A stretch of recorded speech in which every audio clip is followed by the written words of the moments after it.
కాంగ్రెస్ నేతలు చాలా సీరియస్ గా ఉన్నారు. సిఎల్పి భేటీ ముగిసిన తర్వాత ప్రెస్ మీట్ లో వాళ్ళు మాట్లాడారు. సురేఖపై 15 మంది ఎమ్మెల్యేలు 5గురు ఎమ్మెల్సీల మూకుమ్మడి తిరుగుబాటు చూస్తున్నాం.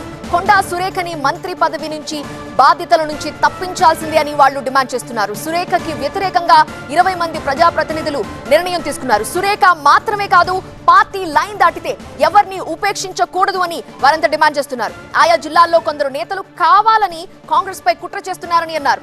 కావాలని ప్రతిపక్షాలకి ఆయుధంగా మారారని ఎమ్మెల్యేలు అంటున్నారు. సీఎం రేవంత్ రెడ్డిని బలహీనపరచాలని చూస్తున్నారు. పార్టీ గీత దాటుతున్న ఇలాంటి వాళ్లపై పార్టీ కఠిన చర్యలు తీసుకోవాల్సిందే అని అంటున్నారు. కొండా సుష్మిత చిల్లర మాటల్ని ఏ ఒక్కరూ హర్షించడం లేదు. ఇకపై రేవంత్ రెడ్డి విషయంలో ఏకవచనంతో మాట్లాడితే సహించం అన్నారు ఎమ్మెల్యేలు.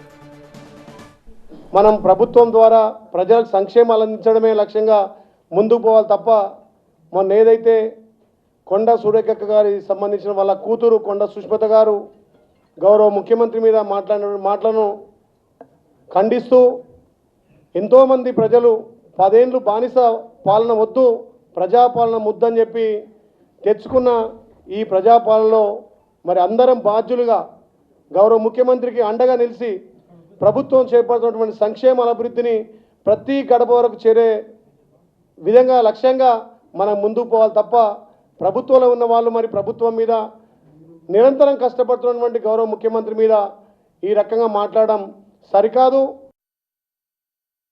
వాళ్ళు చేసే తప్పులున్న ముఖ్యమంత్రి కేంద్రంతో సఖ్యతగా కేంద్రాన్ని ఒప్పించి మెప్పించి మనకు రావాల్సిన వాటాలను తీసుకొచ్చి ఇలా విదేశీ పర్యటనలు పోయి విదేశం నుంచి కూడా తెలంగాణ అంటే ఇలా భారతదేశంతో కాదు ప్రపంచ దేశాలతో పోటీ పడే విధంగా మన ముఖ్యమంత్రి తీసుకెళ్తుంటే మరి వితిన్ ద పార్టీలో సొంత పార్టీలో ఈ రకంగా మాట్లాడడం చాలా బాధాకరం.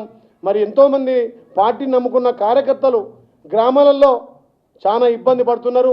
మరి ఎంతోమంది కష్టపడితే మనం ఎమ్మెల్యేలుగా మంత్రులుగా ఇలా అధికారం వచ్చిన తర్వాత మరి ప్రజలకు సంక్షేమాలు అందియాలి, పార్టీని నమ్ముకున్న కార్యకర్తలకు మనం న్యాయం చేయాలి.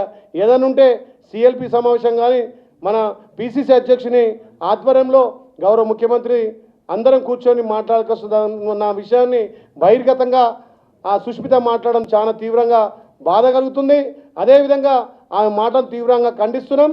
తప్పకుండా సురేఖ గారు కూడా స్పందించి ఆమె మాటలను ఖండించి పార్టీకి ప్రభుత్వానికి ఎక్కడ కూడా ఇబ్బంది లేకుండా మన ప్రభుత్వం చేస్తున్న అభివృద్ధి కార్యక్రమాలు లోతుగా తీసుకెళ్లాల్సిందిగా వారు కూడా విజ్ఞప్తి చేస్తూ ముఖ్యంగా మా యాదాద్రి భువనగిరి జిల్లాకు సంబంధించి 22A కింద ఉన్నటువంటి నిషేధిత జాబితాలను గత 4 నెలల కిందనే అసెంబ్లీలో నేను మాట్లాడడం జరిగింది.